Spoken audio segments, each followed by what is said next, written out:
Allahumma salli ala sayyidina Muhammad wa asghiri zalimin biwalimin wa akhrijna min bainihim salimin وعلى آله وصحبه أجمعين. Rabiso opo-opo, lalu Arjuna jadi apa? Tidak jadi siapa-siapa, karena yang ada hanya dalangnya. Itu loh makrifatullah itu, sobat. Monggo ngopi-ngopi dulu biar tidak ngantuk.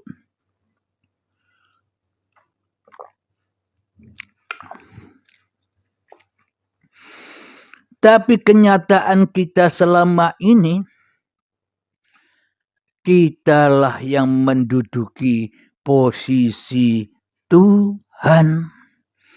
Seolah-olah kita ini sudah merampas posisi sang dalang. Dalangnya disuruh minggat goib. Yang tampil, yang berkuasa, hanya diri kita sendiri.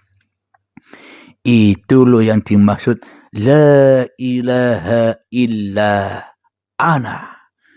Tiada Tuhan selain aku. Anda pun juga berkata begitu di dalam hati Anda tanpa Anda sadari. La ilaha illa ana. Tiada Tuhan selain Anda sendiri di dalam hati Anda, bukan? Kenapa itu semua terjadi? Karena kita belum masuk agama. Inna dina indallahil Islam. Stop, bukan Islam. Islam itu bahasa Arab. Jangan masuk bahasa. Masuklah makna, arti bahasa itu sendiri. Apa sih Islam? Berserah diri. Itulah agama. Agamanya seluruh manusia. Serahkan Arjunamu. Serahkan Abdul Halimmu. Serahkan nama-namamu di hadapan Tuhanmu.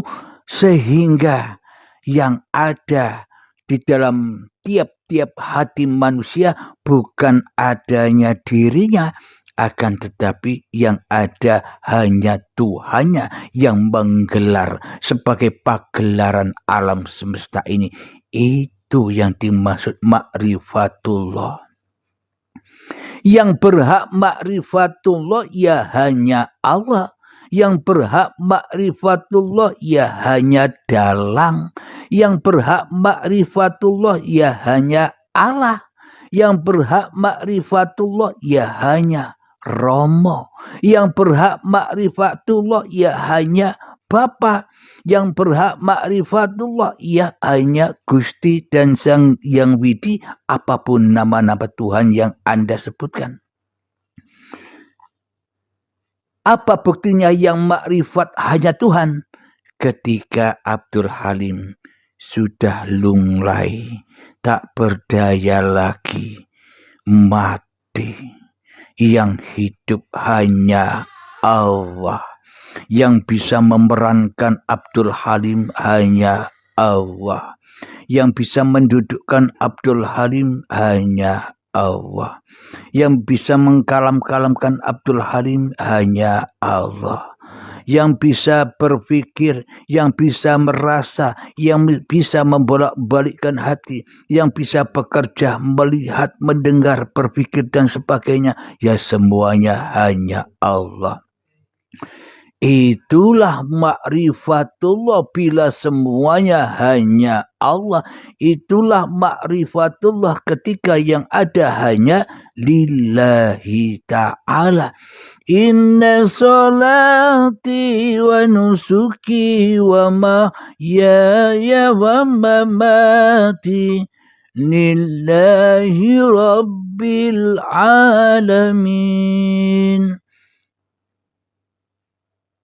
Sesungguhnya sholatku, ibadahku, bahkan hidup dan matiku, semuanya hanya milik Rabbul Alamin. Coba kita sadari, lalu apa yang menjadi milik kita? Miliki apa kita? Punya apa kita? Wong kita bukan apa-apa, wong kita bukan siapa-siapa, kok merasa memiliki apa-apa, kok merasa memiliki siapa-siapa. Inilah makrifatnya Abdul Halim yang selama ini yang harus dihancurkan.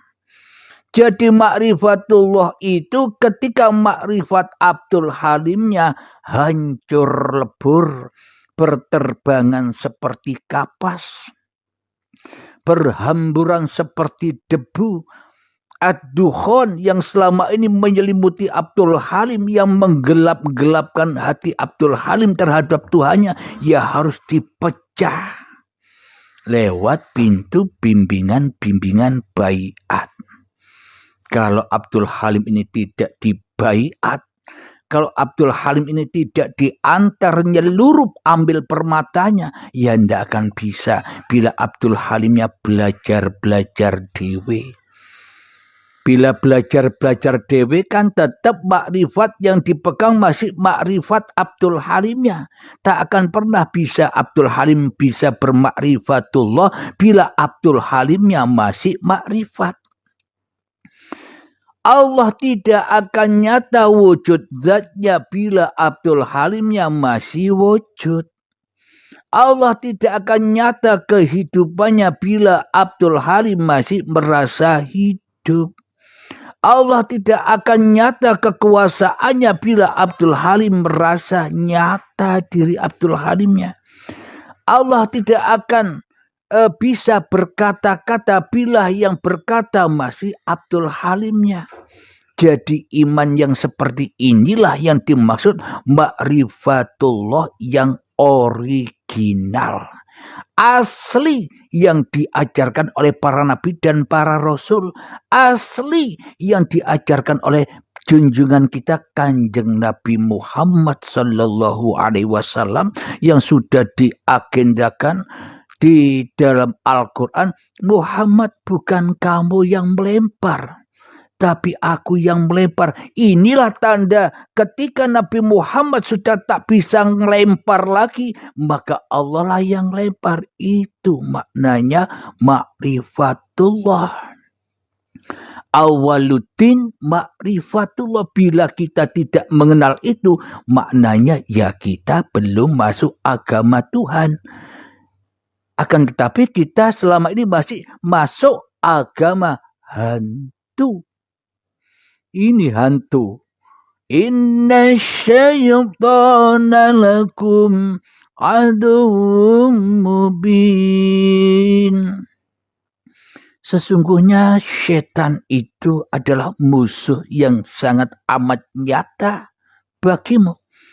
Coba kita saksikan, cobalah kita pandang siapa yang lebih wujud di dalam hati kita masing-masing ini daripada Allah.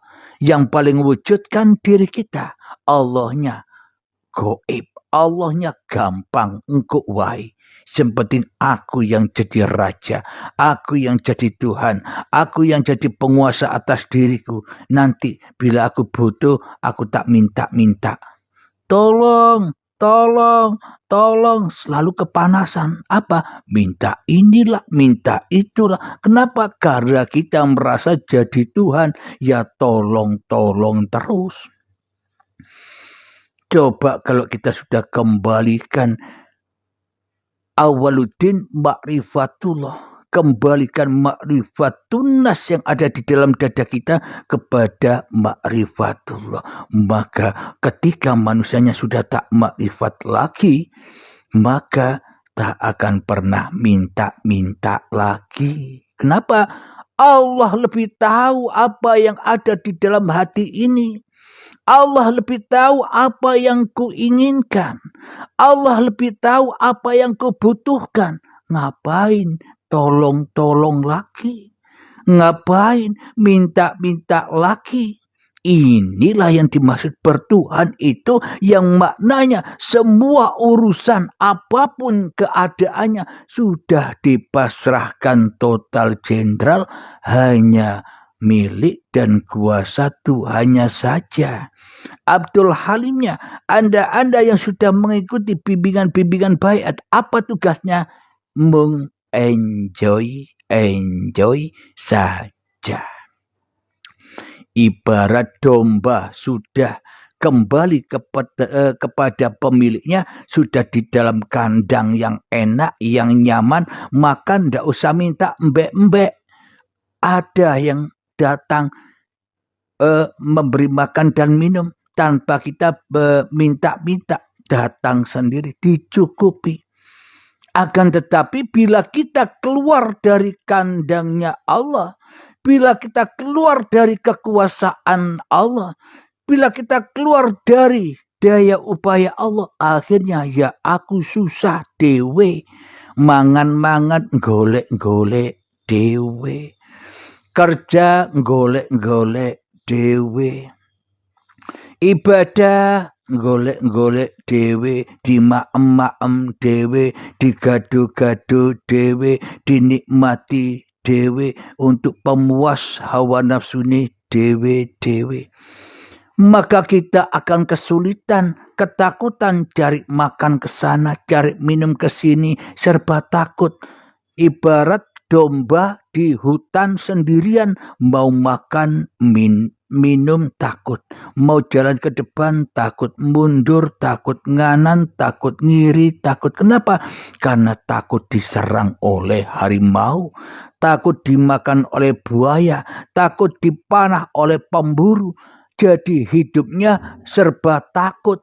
Kehidupan manusianya, bila masih manusianya yang ada, yang wujud, yang hidup, yang berkuasa, dan manusianya yang bermakrifat, pasti capek sekali jaga Tuhan. Masa Tuhan dijaga? Mestinya kita yang dijaga Tuhan. Kenapa kita tidak balik kandang? Kenapa kita tidak balik asal usul kita? Kita ini dari mana? Dari Tuhan, ya kembalilah ke Tuhan. Agar apa? Agar enak di dalam lindungan Tuhan. Makan datang waktu bayi, minum datang tanpa takut dan tanpa daya upaya. Menang wae, pokoknya makanan datang. Itulah orang-orang yang kembali kepada Tuhannya. Inilah yang dimaksud inna dina indallahil Islam. Agama yang diterima di sisi Allah adalah ketika kau datang kepada Tuhanmu dan menyerahkan dirimu. Tuhan, aku menyerah padamu. Katanya Tuhan, fadkhuli fi ibadi. Ya itulah yang dimaksud mengabdi. Ya itulah yang dimaksud menyembah. Dan itulah yang dimaksud liqa, kembali kepada Allah. Maka kalau kita sudah kembali, wadkhuli jannati, nikmatilah surgaku. Maknanya menengowai aku sing ngeragati kue kabeh. Kue menengowai aku yang menghidupi. Inilah hakikat ma'rifatullah yang original itu. Ketika manusianya tidak mampu lagi makrifat. Bagaimana mungkin bila manusianya makrifat? Ya Allah pasti goib. Manusianya yang malah jadi Tuhan. Ya itulah barangnya setan itu loh bro. Lebih makrifat daripada manusia. Ya itu barangnya. Ketika manusianya masih mengheboh-hebohkan dirinya dengan ilmu-ilmu makrifatun nasnya. Jadi manusia, puncak-puncaknya manusia ketika manusianya merasa berilmu makrifat. Akan tetapi bila sudah ikut bimbingan baiat, disuruh terjun. Kalau kamu sudah mencapai puncak yang tertinggi, coba bunuh dirimu. Terjunlah. Agar apa? Agar tidak sombong lagi dengan ilmunya. Agar tidak sombong lagi dengan makrifatnya. Agar tak sombong lagi dengan daya upayanya. Agar tak sombong lagi dengan kehidupannya. Agar tak sombong lagi dengan kewujudannya. Itulah yang dimaksud ma'rifatullah.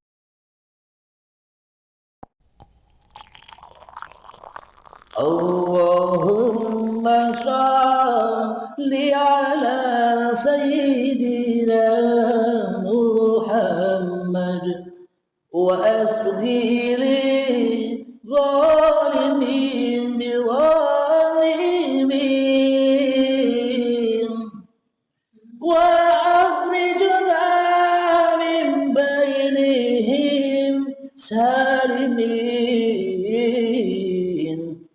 وعلى